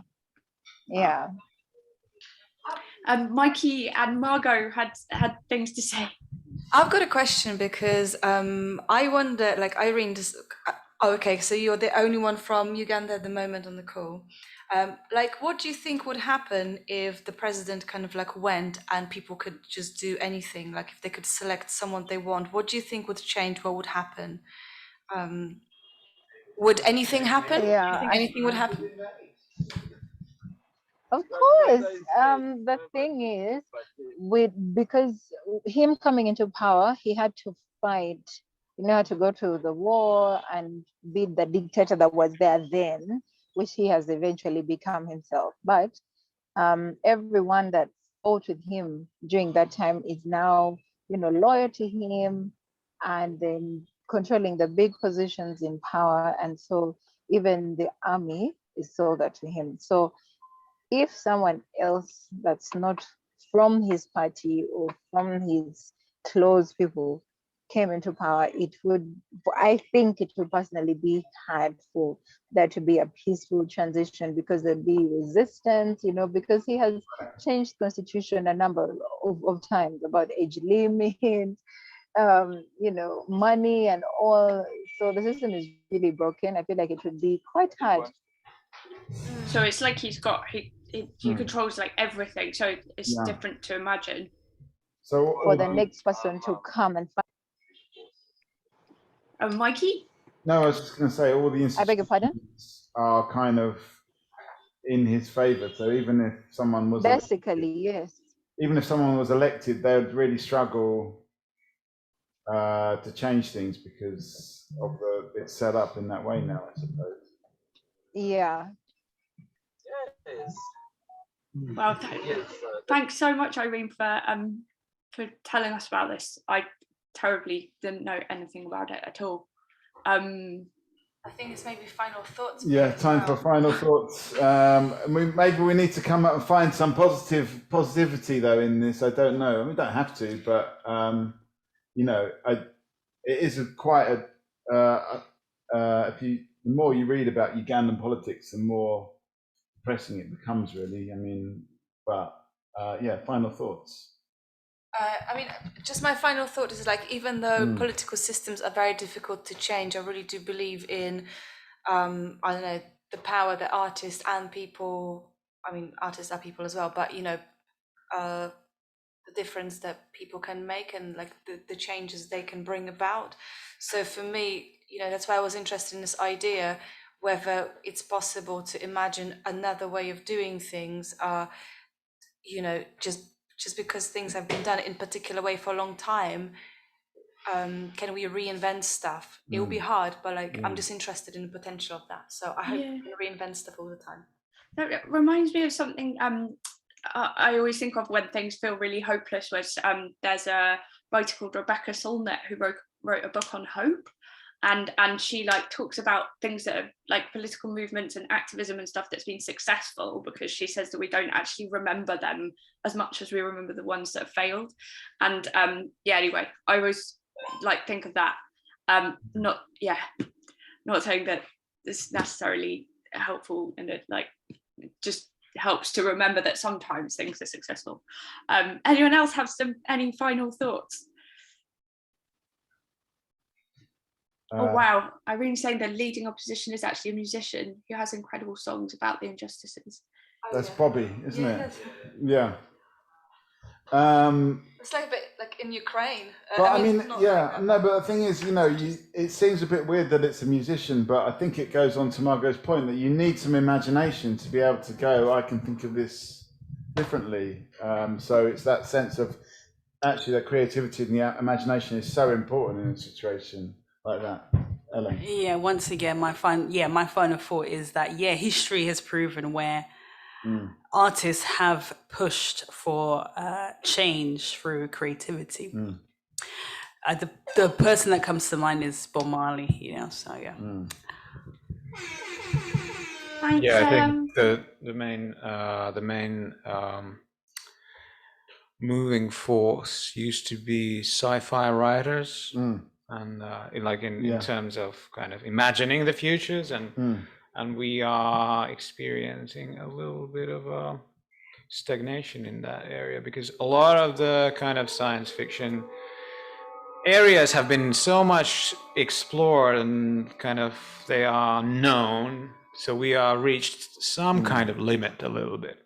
So also we have sci-fi what's gonna be writers. We've got Bob Marley, we have Bobby Wine, all those examples of people that are changing things through creativity. And Timna and Margarita, do you have any other people that do that for you, or any other final thoughts? And do they need to be called Bob? Yeah. I guess we just need to learn about each other from different parts of the world as much as we can. Somehow to protect ourselves, to protect people. So yeah, I wanted to add that maybe we ran out of kind of concepts about science fiction, but there's still avenues in music, art, and exploration of different states of consciousness. So it's just changing form. And Timna, any inspirational artists or other final thoughts? An Austrian really inspirational artist who currently died he's called Ostbahn Kurti. I will pop it into the chat. So this was his alter ego name. And my final thought, it sounds a bit pathetic, but we are the change. Yes. It's not pathetic. Not pathetic at all. Not pathetic at all. But talking about the change, we're going to have to change our whole setup here. We're going to have to log off because we've got another gig in about an hour's time. Everyone's welcome to come and join us. Please join us on Zoom if you want to. Remote people. That includes you, Irene. Maybe we could even talk about this more. Tell people about what's going on in Uganda, because people in the UK by and large don't know. Yeah. So yeah, we're going to have to log off, but you're welcome to join us in an hour. That's all of you. We better just call it a day and hit stop. But it's been a fantastic session. Love to see everybody.